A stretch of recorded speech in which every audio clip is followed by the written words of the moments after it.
Hi there, it's so great to see you again. I've come here to Saltbush Country near my house because this is the very first place that I used the Canon M50 over 6 months ago. And I wish that I knew then what I know now, because whether you want to use video as a YouTuber or for your family or for a business, what I'm going to share with you today is going to make a massive difference to your filmmaking. Right now, and for most of this video, I'm going to be shooting with a 15 to 45mm lens.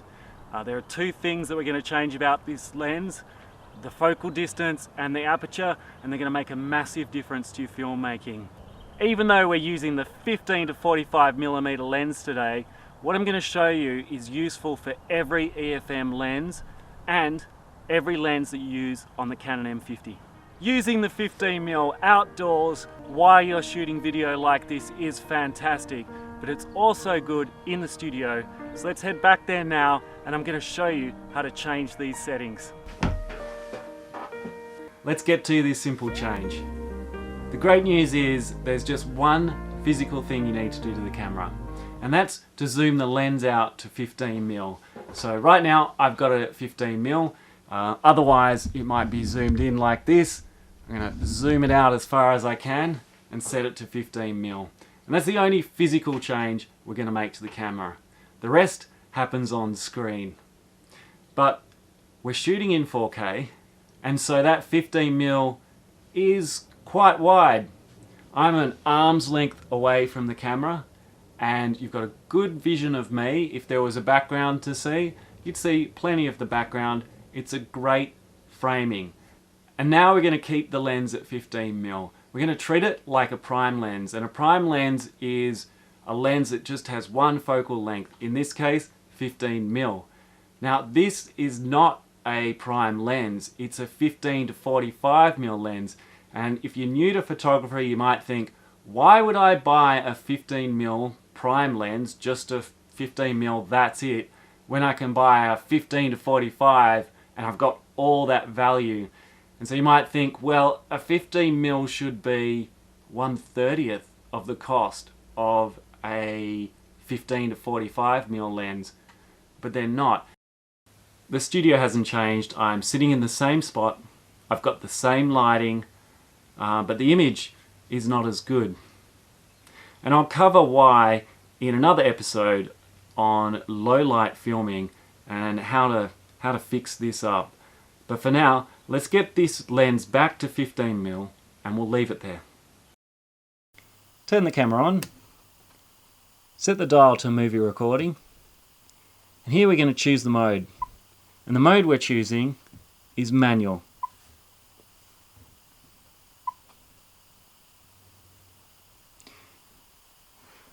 The first thing we're going to change is the shutter speed, just here.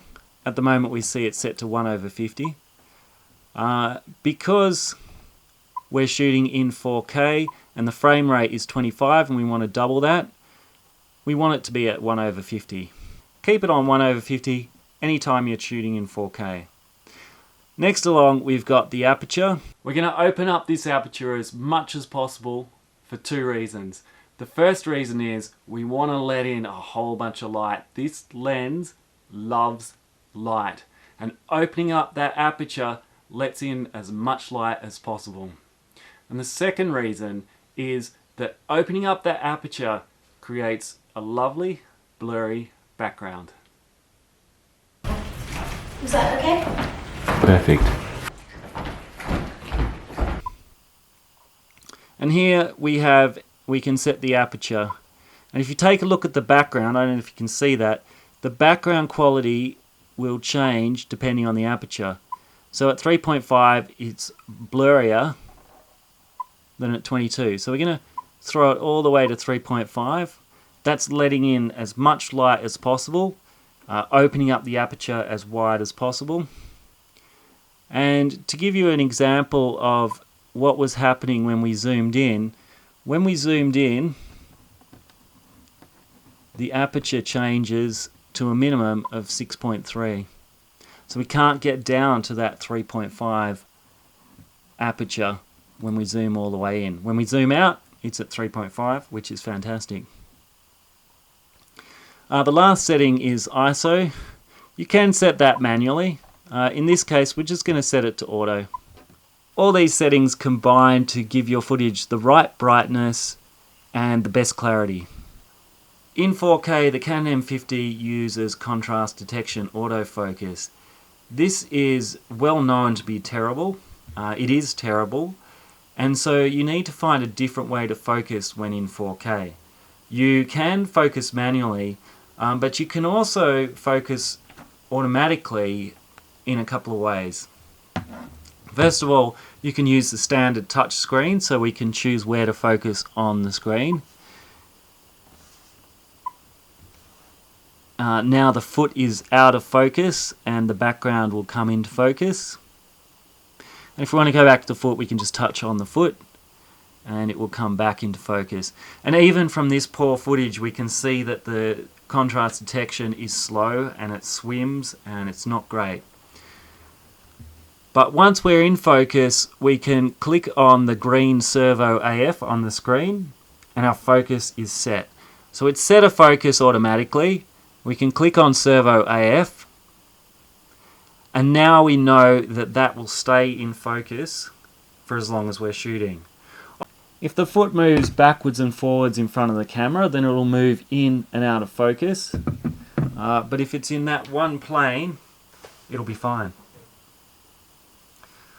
If it does move, or we do want to move the subject back, we can move it back and we can click on servo AF again, refocus, turn it off, and now our focus is set. And here's how you focus if you're filming yourself. If you're vlogging or you're standing in front of the camera, obviously you can't use your arm and stretch your arm right around the camera and click on the servo AF because you'll go in and out of focus while you do that. So you need another way to set the focus while the camera is away from you. For that, grab the Canon Connect app, which is free, stick it on your smartphone and you can connect straight to your camera and you have a live view of the footage. And again, we can simply click on or touch servo AF to turn it on or off. The added benefit of this app is we can see our sound levels while we're recording, and we can change all those other settings that we've just looked at before. We can look at the ISO and we can change that. We can look at the aperture and change that.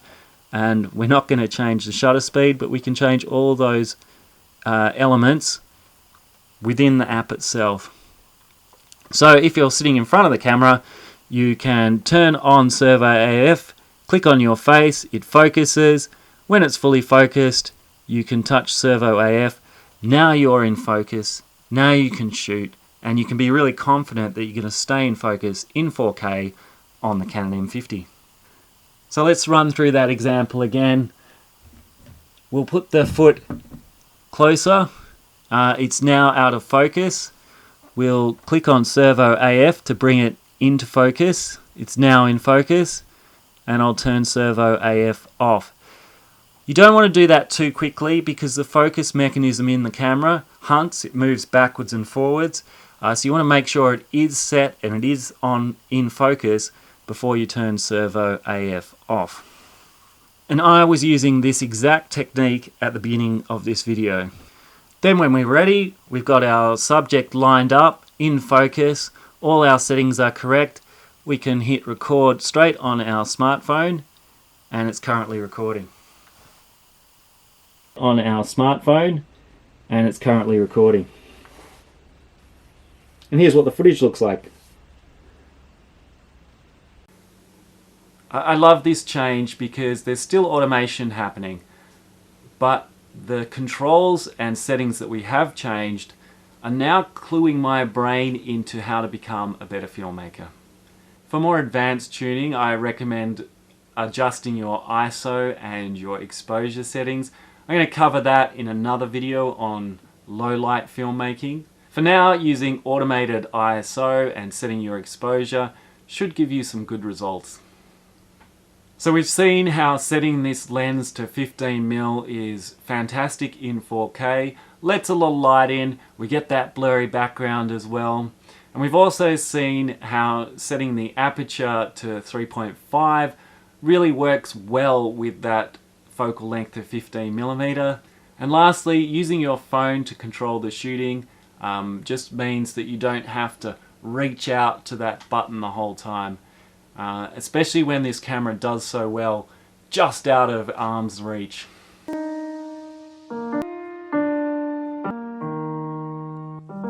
This isn't the best lens in the world, but I believe I've shown you how you can get cinema quality footage out of this lens. And that's part of filmmaking, is to work with the constraints you have. I think a lot of people have missed that with this lens and with this camera. There are constraints, but you can move around them and you can get really fantastic quality. It's the next morning and I've returned to these wetlands to give you two more experiences of the Canon M50 and this lens. The first thing to mention is that it's super windy this morning. I'll show you some trees. And the next video is going to cover audio in the Canon M50. There's a whole bunch of options for audio with the Canon M50 and I'll run through those in the next video. The other reason is that you've set the aperture to 3.5 and that's going to be great in low light situations and general filming. But there will be times when you're shooting outdoors, like today. It's overcast, it's early in the morning, mid-morning, and this is simply too bright for the camera. And the way you can get around that is to buy an ND filter. It's like a pair of sunglasses for your camera. You can change the intensity of the shade within the sunglasses or within the ND filter. And that's what I'm doing right now. So I'm going to show you what that looks like and what it would look like if I took the ND filter off the camera. So let's do that straight up and see how bright it is today. Again, there's heaps of clouds around. For my eye, it looks fantastic. I can look around. It doesn't seem too bright, but the way the camera deals with light is really different to the human eye. And in a moment, you'll just see how bright this is. So I'm unscrewing the ND filter, and that's how bright it is. The ISO is set to 100, so the camera is doing its best to deal with this brightness, and it's failing. We'll stick this ND filter straight back on.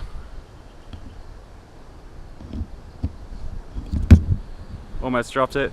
But you know, these are pretty cheap. It's okay if I drop it. These are pretty cheap.